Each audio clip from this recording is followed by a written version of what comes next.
ज्योतिष की दुनिया में आपका स्वागत है। यदि आप ज्योतिष सीखना चाहते हैं तो मेरे इस चैनल को सब्सक्राइब कीजिए, और यदि आप चाहते हैं कि वीडियो अपलोड होते ही आपको सूचना मिल जाए तो अलार्म बटन को ऑन करें, और यदि आपको वीडियो पसंद आए तो लाइक और शेयर करना न भूलें। नमस्कार, मैं आलोक तिवारी आपका अपने इस चैनल पर स्वागत करता हूं और आशा करता हूं कि आप लोग मेरे चैनल के माध्यम से ज्योतिष सीख भी रहे होंगे। ज्योतिष सीखने की इस श्रृंखला को आगे बढ़ाते हुए आज हम पुनः आपके सामने एक नया वीडियो लेकर के प्रस्तुत हुए हैं। तो आइए सबसे पहले हम यह जानते हैं कि आज के वीडियो में चर्चा का विषय क्या है, आज हम किस विषय पर बात करने वाले हैं।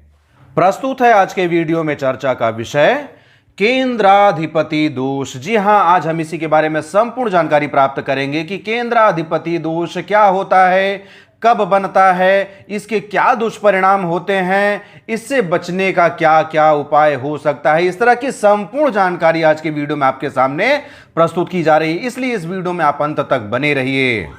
लेकिन इस वीडियो में आगे बढ़ने से पहले आपको एक सूचना देना चाहते हैं कि हमारा एक चैनल और भी है जिसका नाम है हिंदू तीर्थ स्थल। उस चैनल पर हिंदू, जैन, बौद्ध एवं सिख समुदाय के संपूर्ण तीर्थ स्थलों की जानकारी प्रस्तुत की जा रही है। यदि आप उन तीर्थ स्थलों की जानकारी निरंतर प्राप्त करना चाहते हैं तो उस चैनल को भी सब्सक्राइब कर लीजिए। उस चैनल का लिंक इस वीडियो के डिस्क्रिप्शन बॉक्स पर उपलब्ध है। आइए इस वीडियो को अब प्रारंभ करते हैं। केंद्राधिपति दोष ज्योतिष शास्त्र का एक विवादित विषय है। विवादित विषय क्या है? कुछ ग्रंथों पर अलग लिखा हुआ है, कुछ ग्रंथों पर अलग लिखा हुआ है। विद्वानों में भी मतभेद है। कुछ विद्वान केंद्राधिपति दोष को अलग तरीके से पेश करते हैं, कुछ विद्वान अलग तरीके से पेश करते हैं। इसमें एक विवादित स्थिति बनी हुई है। कुछ ज्योतिषकार सिर्फ बुध और बृहस्पति की राशि केंद्र में हो तो बुध और बृहस्पति को केंद्राधिपति दोष की श्रेणी में रखते हैं। क्या है? कुछ ज्योतिषकार सिर्फ बुध और बृहस्पति की राशि, बुध की राशि कौन कौन सी? मिथुन और कन्या, बृहस्पति की मीन और धनु, यदि ये राशियां केंद्र में हो गई तो बुध और बृहस्पति को केंद्राधिपति दोष की श्रेणी में रखते हैं। कुछ ज्योतिषकार सभी सौम्य ग्रहों क्रमशः चंद्र, बुध, बृहस्पति और शुक्र की राशियों के केंद्र में होने पर इन चारों को केंद्राधिपति दोष की श्रेणी में रखते हैं। सौम्य ग्रह चंद्र, चंद्र की राशि कर्क, बुध, बुध की राशि मिथुन और कन्या, बृहस्पति, बृहस्पति की राशि धनु और मीन, शुक्र, शुक्र की राशि वृष और तुला। ये राशियां यदि केंद्र में हुई तो केंद्राधिपति दोष मान लिया जाता है। अब हम यहां पर आपको लघु पाराशरी का सिद्धांत बताने जा रहे हैं। मैं स्वयं भी लघु पाराशरी का ही सिद्धांत मानकर ज्योतिष पर आगे बढ़ता हूं और आपको भी यही सलाह देता हूं कि या तो लघु पराशरी, या तो रावण संहिता, या तो भृगु संहिता का ही आधार मानकर आपको आगे बढ़ना चाहिए। लघु पराशरी के अनुसार पर केंद्राधिपति दोष का सही अर्थ यह है कि जब नैसर्गिक शुभ ग्रह चंद्र, बुध, बृहस्पति या शुक्र की राशि केंद्र में हो, साथ ही जिस शुभ ग्रह की राशि केंद्र में हो वह ग्रह भी केंद्र में स्थित हो, तो उस ग्रह को केंद्राधिपति दोष लगता है।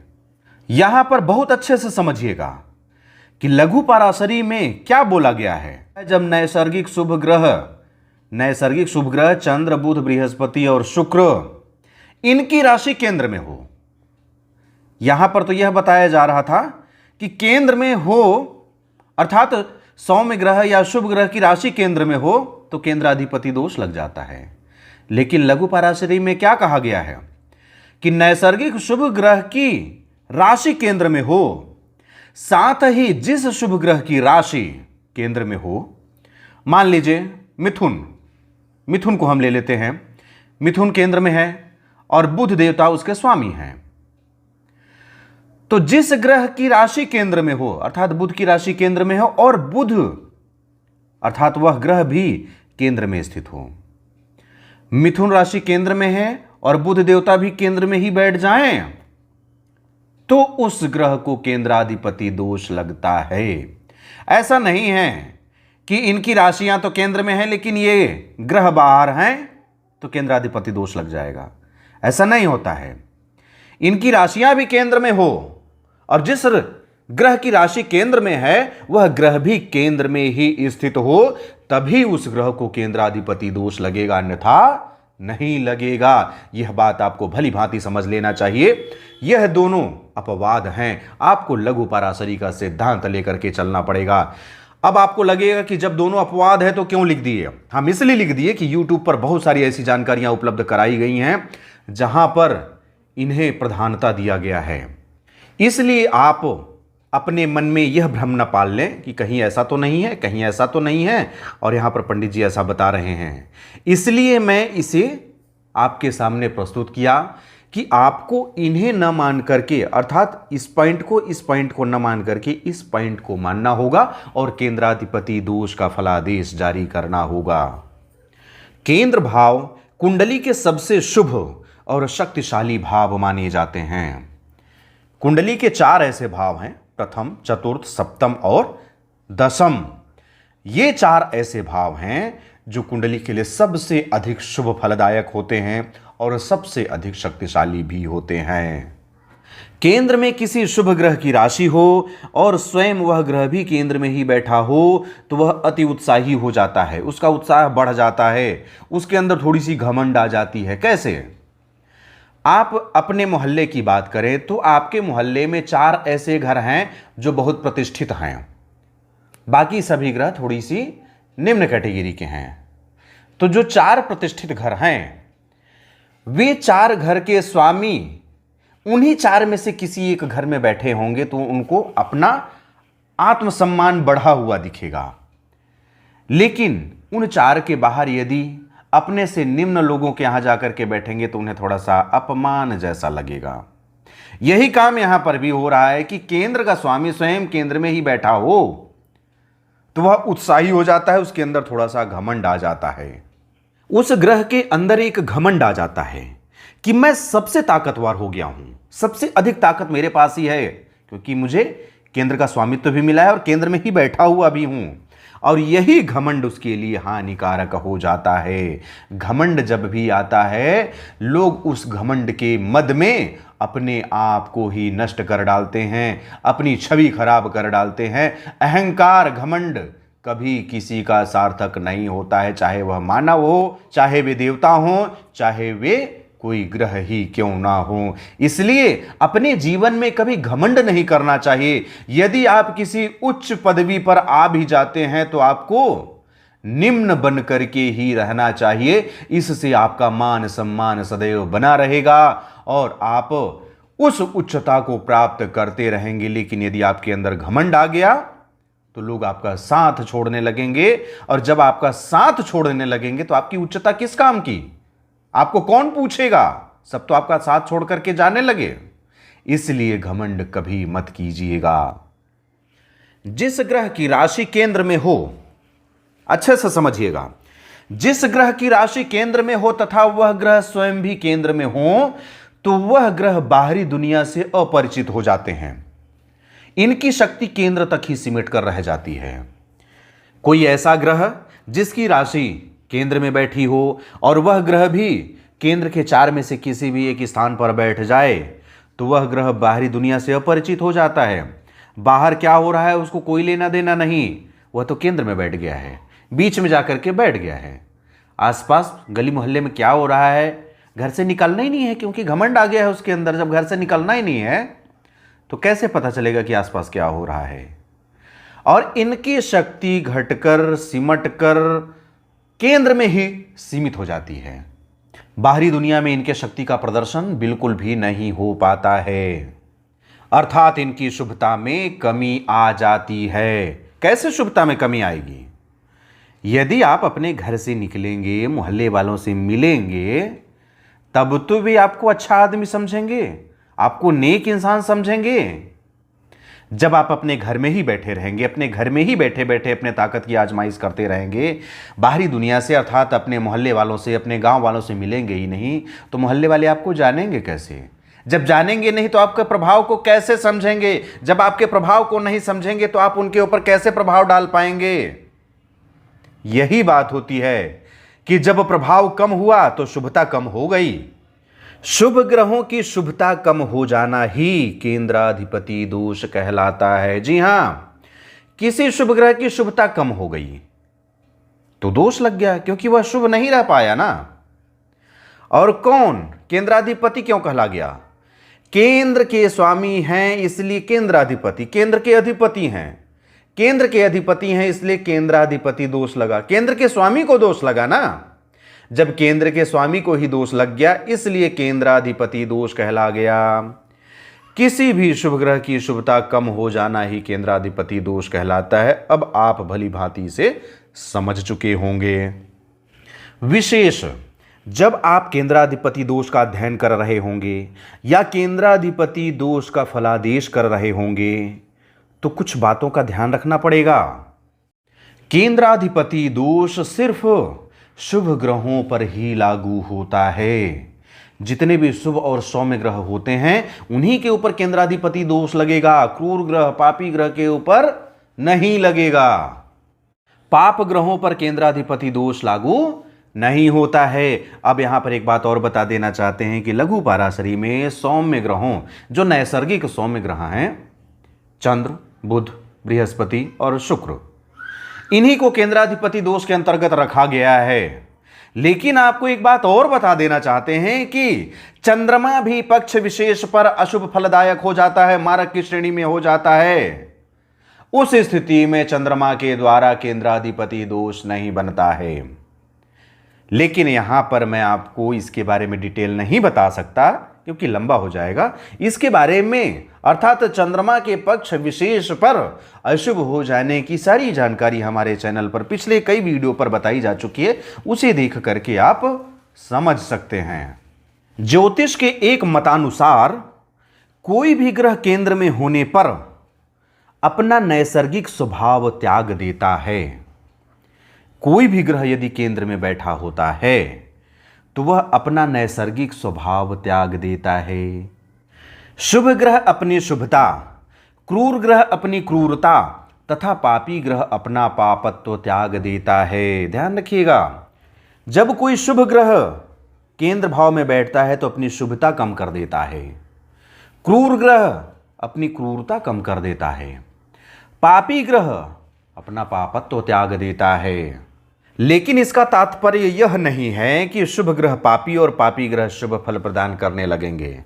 बहुत अच्छे से समझिएगा, शुभ ग्रह अपनी शुभता त्याग देते हैं, लेकिन इसका मतलब यह नहीं होगा कि शुभ ग्रह अपनी शुभता त्याग दिए तो पापत्व का काम करने लगेंगे।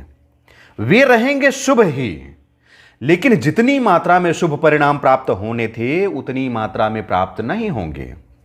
क्रूर ग्रह अपनी क्रूरता त्यागेगा, क्रूरता त्याग कर वह सौम्य नहीं बन जाएगा, क्रूरता में कुछ हद तक कमी आ जाएगी। पापी ग्रह अपना पापत्व तो त्याग देगा, लेकिन वह शुभ परिणाम नहीं देगा, वह पापी ही रहेगा। लेकिन जितनी अधिक मात्रा में वह पापत्व देने वाला था, जितना अधिक अशुभ परिणाम देने वाला था, वह अशुभ परिणाम कम हो जाएगा। उस पापत्व में कमी आ जाएगी, उसकी अशुभता में कमी आ जाएगी, लेकिन वह कभी शुभ परिणाम नहीं देगा। इस भ्रम में भी मत रहिएगा कि शुभ ग्रह अपनी शुभता त्याग करके अशुभ परिणाम देने लगेगा, क्रूर ग्रह अपनी क्रूरता त्याग कर सौम्य ग्रह की भांति परिणाम देने लगेगा और पापी ग्रह अपना पापत्व त्याग कर शुभ फल देने लगेगा। बिल्कुल भी ऐसा नहीं होगा। वह जो है वही रहेंगे, लेकिन वे जिस स्थिति में हैं और जिस स्थिति में जितना अधिक परिणाम देने वाले थे उस परिणाम में कमी आ जाएगी। क्योंकि ग्रह सिर्फ अपना नैसर्गिक स्वभाव त्यागते हैं, कोई दूसरा स्वभाव अपनाते नहीं हैं, सिर्फ अपना नैसर्गिक स्वभाव त्याग देते हैं। इसी प्रकार से शुभ ग्रह भी केंद्राधिपति दोष से पीड़ित होकर अपनी शुभता त्याग देते हैं, वे अशुभ परिणाम नहीं देते हैं। बहुत अच्छे से समझिएगा, यहां भी आप समझ गए होंगे, लेकिन यहां पर दोबारा बता देते हैं कि केंद्राधिपति दोष में कोई शुभ ग्रह फंस गया हो तो वह अपनी शुभता त्याग देता है, लेकिन वह अशुभ परिणाम नहीं देगा। यह भ्रम बिल्कुल भी मत रखिएगा कि कोई भी ग्रह केंद्राधिपति दोष में फंस गया तो वह अशुभ फल देने लगेगा। यहां पर चूंकि दोष लिख गया है, दोष बता दिया गया है, इसलिए मन में भ्रम उत्पन्न हो जाता है कि दोष है, दोष है मतलब कुछ न कुछ अनर्थ होगा, कुछ न कुछ गड़बड़ होगा। कुछ नहीं होगा। केंद्राधिपति दोष ऐसा कुछ भी गड़बड़ नहीं करता है, बस इतना करता है कि जो शुभ फल होने वाले थे, आपके जीवन में जो शुभता प्राप्त होनी थी, उसमें कुछ हद तक कमी आ जाएगी। बस इन शुभ ग्रहों से जितना शुभ फल प्राप्त होना चाहिए उतना शुभ फल प्राप्त नहीं हो पाता है।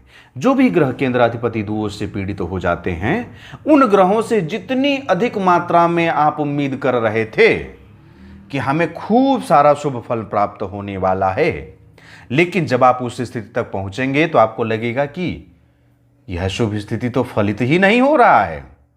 क्यों? क्योंकि ये केंद्राधिपति दोष में फंस गए हैं।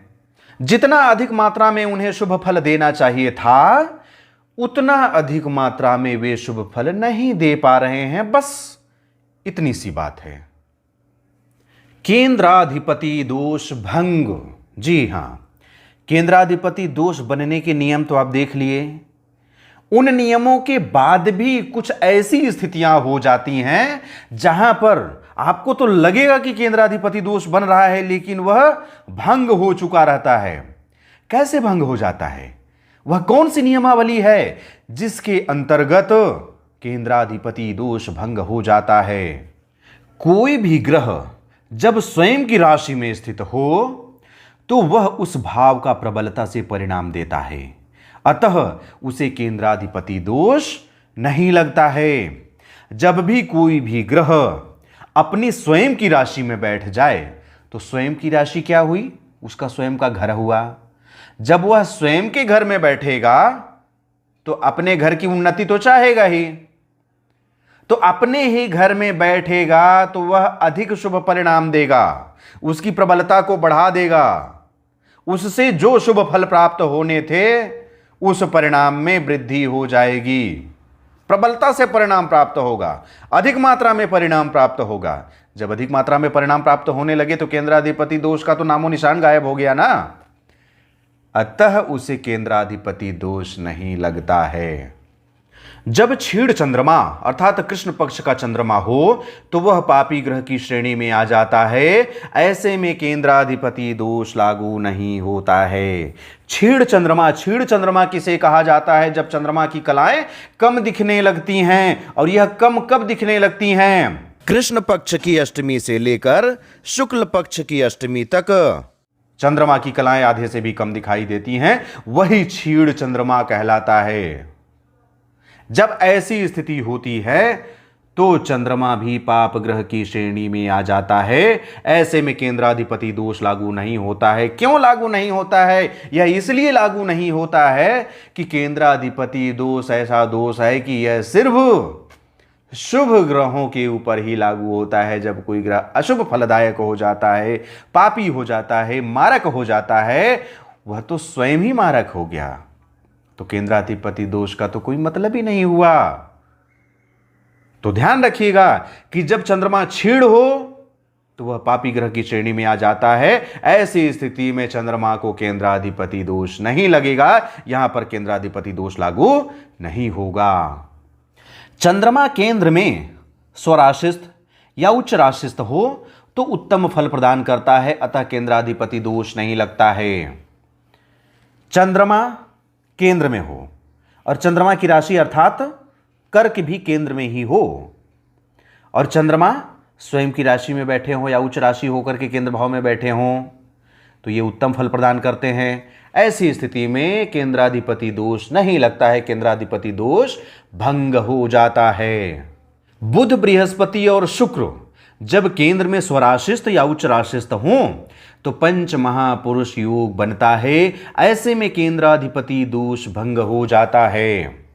बुध, बृहस्पति और शुक्र जब भी केंद्र भाव में हो, और केंद्र भाव में भी कहां हो, स्वराशिस्थ हो या उच्च राशिस्थ हो, तो वे पंच महापुरुष योग बना देते हैं। ऐसी स्थिति में केंद्राधिपति दोष भंग हो जाता है, केंद्राधिपति दोष नहीं लगेगा। अब आपके सामने पंच महापुरुष योग दिखाई देने लगा। अब आप सोच रहे होंगे पंच महापुरुष योग क्या हो गया भैया? आपका सोचना भी जायज है। लेकिन आपकी जानकारी के लिए बता दें, पंच महापुरुष राजयोग की विस्तृत जानकारी हमारे चैनल पर अपलोड की जा चुकी है। आप उसे देख करके पंच महापुरुष राजयोग का विस्तृत लाभ प्राप्त कर सकते हैं, विस्तृत जानकारी प्राप्त कर सकते हैं। जब किसी शुभ ग्रह की एक राशि केंद्र में तथा दूसरी राशि त्रिकोण में स्थित हो तो केंद्राधिपति दोष भंग हो जाता है। जब किसी शुभ ग्रह की एक राशि केंद्र में हो, दूसरी राशि त्रिकोण में हो, ऐसी स्थिति में केंद्राधिपति दोष भंग हो जाता है और यह मकर एवं कुंभ लग्न में ही होता है। कैसे भंग होगा, आइए लग्न कुंडली के माध्यम से समझ लेते हैं। आपके सामने दो लग्न कुंडलियां रख दी गई हैं, मकर और कुंभ। अब यहां पर देखिए, मकर में 2 नंबर यहां है, 7 नंबर यहां है। यह तुला है, यह वृष है, दोनों ही शुक्र की राशियां हैं। तो एक दशम भाव में है अर्थात केंद्र में है, पंचम भाव में है अर्थात त्रिकोण में है। तो यहां पर क्या बोला गया कि एक राशि केंद्र में तथा दूसरी राशि त्रिकोण में हो। एक राशि केंद्र में है, दूसरी त्रिकोण में है, इसलिए केंद्राधिपति दोष भंग हो जाएगा। अब हम यहां पर देखें कुंभ लग्न में। कुंभ लग्न में भी देखिए 2 नंबर यहां, 7 नंबर यहां, वृष यहां, तुला यहां, दोनों के स्वामी शुक्र हैं। वृष चतुर्थ भाव केंद्र में, तुला नवम भाव त्रिकोण में। फिर वही बात हो गई कि एक राशि केंद्र में है और दूसरी राशि त्रिकोण में है। तो मकर लग्न की कुंडली में भी और कुंभ लग्न की कुंडली में भी शुक्र के माध्यम से कभी केंद्राधिपति दोष बनेगा ही नहीं। शुभ ग्रह लग्न भाव में हो तो केंद्राधिपति दोष भंग होता है। क्यों? क्योंकि लग्न केंद्र और त्रिकोण दोनों का प्रतिनिधित्व करता है। लग्न भाव केंद्र का भी भाव है। कैसे? पहला, चौथा, 7वां और 10वां केंद्र भाव, और साथ ही साथ त्रिकोण का भी भाव है। त्रिकोण का भाव कैसे हुआ भैया? त्रिकोण में पहला, 5वां और 9वां आता है। तो पहला भाव केंद्र में भी फंसा, पहला भाव त्रिकोण में भी फंसा, और पहला भाव ही तो लग्न भाव कहलाता है। तो कोई भी शुभ ग्रह लग्न भाव में हो तो केंद्राधिपति दोष भंग होता है, क्योंकि लग्न केंद्र और त्रिकोण दोनों का प्रतिनिधित्व करता है। केंद्राधिपति दोष के फल या दुष्परिणाम, दोष है तो कोई ना कोई दुष्परिणाम होगा, लेकिन क्या दुष्परिणाम हो सकता है? केंद्राधिपति दोष से क्या फल प्राप्त हो सकते हैं, आइए देखते हैं। सबसे पहले तो आपको बता दें कि केंद्राधिपति दोष से कोई दुष्परिणाम नहीं होते हैं। जब भी आपकी कुंडली में केंद्राधिपति दोष लिख दिया गया हो, आप देख भी रहे हो कि केंद्राधिपति दोष बन गया है, तो टेंशन मुक्त हो जाइए। केंद्राधिपति दोष से कोई भी दुष्परिणाम नहीं होते हैं, बस शुभ फलों में कमी होती है। केंद्राधिपति दोष से दूषित ग्रह के शुभ फल में कमी आ जाती है, बस इतनी सी बात है। केंद्राधिपति दोष से कोई दुष्परिणाम प्राप्त नहीं होता है, अशुभ फलों की प्राप्ति बिल्कुल भी नहीं होगी। बस जो भी ग्रह केंद्राधिपति दोष से दूषित हो गए हैं, केंद्राधिपति दोष से पीड़ित हो गए हैं, उन ग्रहों के शुभ फलों में कमी आ जाएगी, इसके अलावा कोई भी हानि नहीं होनी है। यदि किसी ग्रह की स्थिति के अनुसार उसे कोई अंक दिए जाएं तो उस अंक में कमी आएगी। यदि आप बच्चों का टेस्ट ले रहे हैं, 10 अंक का क्वेश्चन दिए हैं, तो उसमें यदि आपको अंक दिया जाना हो तो आप उसे यह नहीं कह सकते कि यह अशुभ है, गलत है, लेकिन कुछ न कुछ ऐसे कारण होते हैं जिसके कारण आप उसको कुछ कम अंक दे देते हैं। वही बस यहां पर भी होने वाला है कि शुभता के जो अंक हैं वे कम हो जाएंगे, बाकी कुछ नहीं होगा। इस दोष से डरने की आवश्यकता नहीं है, क्योंकि शुभ ग्रह केंद्राधिपति दोष से पीड़ित होकर भी शुभ ही रहेगा, वह पाप प्रभाव नहीं दिखाएगा। यदि आपकी कुंडली में केंद्राधिपति दोष लिख दिया गया हो, आपको जानकारी हो गई हो कि आपकी कुंडली में केंद्राधिपति दोष है, तो भी आप परेशान बिल्कुल भी ना हो। इससे डरने की कोई आवश्यकता नहीं है, क्योंकि इससे कोई अशुभ फल प्राप्त नहीं होता है। उपाय: यदि आपकी कुंडली में केंद्राधिपति दोष बना है तो यह तो निश्चित बात है कि आपको कोई अशुभ फल प्राप्त नहीं होगा, लेकिन जो शुभ फल प्राप्त होना था उसमें भी तो कमी आ गई। आपको मिलना था 100 रुपए, मिल रहा है 50 रुपए, तो 50 रुपए का तो आपको घाटा हो रहा है ना। उस घाटे की भरपाई करने के लिए आपको कोई ना कोई उपाय तो करना पड़ेगा। आप यह देख पा रहे हैं कि आपको 100 रुपए मिलने थे लेकिन 50 रुपए ही मिल रहे हैं, तो आपको कुछ ऐसा प्रयत्न करना होगा कि 100 रुपए भले ना मिले लेकिन कम से कम 85 रुपए 90 रुपए तो मिल जाए।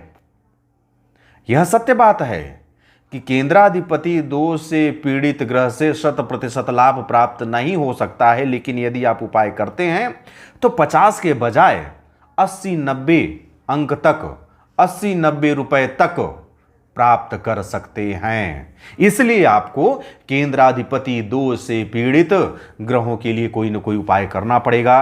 केंद्राधिपति दोष निवारण के लिए उपाय करना पड़ेगा, लेकिन क्या क्या उपाय करेंगे आइए देखते हैं। केंद्र भाव के अधिपति भगवान श्री हरि विष्णु हैं। कुंडली के जो चारों केंद्र भाव होते हैं उनके अधिपति भगवान श्री हरि विष्णु होते हैं। जब भी केंद्राधिपति दोष से दूषित ग्रह की महादशा अंतरदशा आए, उस समय नित्य भगवान श्री हरि विष्णु की पूजन एवं आराधना करें। प्रतिदिन विष्णु सहस्त्र नाम का पाठ करें। केंद्राधिपति दोष तब लगता है जब कोई ग्रह केंद्र में ही बैठा हो और केंद्र का भाव भगवान श्री हरि विष्णु के आधिपत्य में होता है। इसलिए जब आप भगवान श्री हरि विष्णु की आराधना करेंगे तो उस भाव में बैठे हुए ग्रह को भी वे प्रबलता देंगे। जब उस ग्रह को प्रबलता देंगे, उसके अंदर उत्सुकता भर देंगे, तो वह अपना काम करने लगेगा। जब वह काम करने लगेगा तो आपको लाभ प्राप्त होगा। इसीलिए कहा जा रहा है कि केंद्राधिपति दोष से दूषित ग्रह की महादशा अंतरदशा के समय प्रतिदिन भगवान श्री हरि विष्णु की पूजा करें, विष्णु सहस्त्र नाम का पाठ करें, उन्हें पीले रंग का भोग लगाएं, पीला वस्त्र धारण करके पूजन करें, केले के पौधे को स्नान कराएं, सत्यनारायण का कथा सुने, श्रीमद् भागवत का कथा भी सुन सकते हैं। रत्न केंद्राधिपति दोष से दूषित ग्रह की महादशा अंतरदशा में उस ग्रह का रत्न धारण करें, लेकिन ध्यान रखें कि रत्न धारण करने से पहले आपको किसी योग्य ज्योतिषाचार्य से परामर्श कर लेना चाहिए। यदि आप गलत रत्न धारण कर लिए तो वह आपके जीवन के लिए अत्यंत हानिकारक होता है।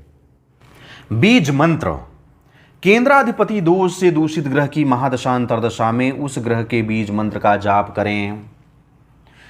केंद्राधिपति दोष से जो भी ग्रह दूषित हो गए हों, जब भी उन ग्रहों की दशाएं आए, अंतरदशा, महादशा, सूक्ष्म दशा, प्राण दशा, जो भी दशाएं आए, उस दशा के समय उस ग्रह का बीज मंत्र जाप करें। लेकिन यहां पर एक बात बता देना चाहते हैं कि बीज मंत्र के जाप के लिए आपको किसी ज्योतिषाचार्य से संपर्क करने की आवश्यकता नहीं है, क्योंकि बीज मंत्र चाहे ग्रह शुभ हो चाहे अशुभ हो, दोनों ही स्थितियों में लाभदायक होते हैं। शुभ ग्रहों की शुभता को बढ़ा देते हैं, अशुभ ग्रह की अशुभता को कम कर देते हैं। इसलिए बीज मंत्र सदैव लाभदायक होता है, लेकिन रत्न सदैव लाभदायक नहीं होता है। रत्न हानिकारक भी हो सकता है। यहां पर एक लाइन और बता देते हैं जो यहां पर लिखा हुआ नहीं है। दान, ग्रहों के उपाय में दान भी आता है, लेकिन केंद्राधिपति दोष से पीड़ित ग्रह का दान नहीं किया जाना चाहिए। क्यों? क्योंकि हमें उसकी शुभता बढ़ानी है, दान करके उसका प्रभाव कम नहीं करना है। कुछ ज्योतिषाचार्य यह भी लिख देते हैं कि इसका दान कर दीजिए। मैं उस ज्योतिषाचार्य का नाम लिए बिना आपके सामने एक उदाहरण प्रस्तुत करता हूं कि एक ऐसी कुंडली हमारे सामने आई थी जिसमें स्पष्ट लिखा हुआ था कि बुध केंद्राधिपति दोष से पीड़ित हैं, इसलिए बुध का दान करें। भैया, बुध का दान आप क्यों करेंगे? बुध की शुभता बढ़ानी है। केंद्राधिपति दोष से यदि बुध पीड़ित हैं तो उनकी शुभता कम हुई है, उस शुभता को बढ़ाना है, न कि उनके प्रभाव को ही कम कर देना है। जब भी किसी भी ग्रह का दान किया जाता है तो उस ग्रह से संबंधित प्रभाव आपके जीवन से कम होने लगते हैं। यहां तो ऐसे भी केंद्राधिपति दोष से पीड़ित ग्रह की शुभता कम हो रही है, उसका प्रभाव कम हो रहा है, तो दान दे करके आप उसके प्रभाव को और क्यों कम करना चाहते हैं? इसलिए ऐसे ज्योतिषाचार्यों से भी करबद्ध अनुरोध करता हूं कि ऐसे गलत उपाय न बताएं। अब इस वीडियो को यहीं तक विराम देते हैं क्योंकि वीडियो लंबी हो रही है। अगले वीडियो में लग्नवार केंद्राधिपति दोष के बारे में, अर्थात मेष से लेकर के मीन लग्न तक केंद्राधिपति दोष कैसे कैसे बनेगा, कैसे कैसे भंग होगा, इसके बारे में विस्तृत जानकारी लेकर के प्रस्तुत होंगे, अर्थात लग्नवार केंद्राधिपति दोष का अध्ययन लेकर के प्रस्तुत होंगे। अंत में अपने चैनल के पुराने दर्शकों को बहुत बहुत धन्यवाद ज्ञापित करते हुए नए दर्शकों से अनुरोध करता हूं कि आप हमारा चैनल सब्सक्राइब करके घंटी का बटन भी ऑन कर लीजिए, जिससे कि जब जब हमारे चैनल पर कोई भी ज्ञानवर्धक जानकारी अपलोड की जाए तो सबसे पहले सूचना आपको ही प्राप्त हो। अब मुझे आज्ञा दीजिए, मिलते हैं अगले वीडियो पर लग्नवार केंद्राधिपति दोष के बारे में विस्तृत अध्ययन लेकर के। तब तक के लिए जय हिंद, जय भारत, बम बम भोलेनाथ की जय, जय गुरुदेव।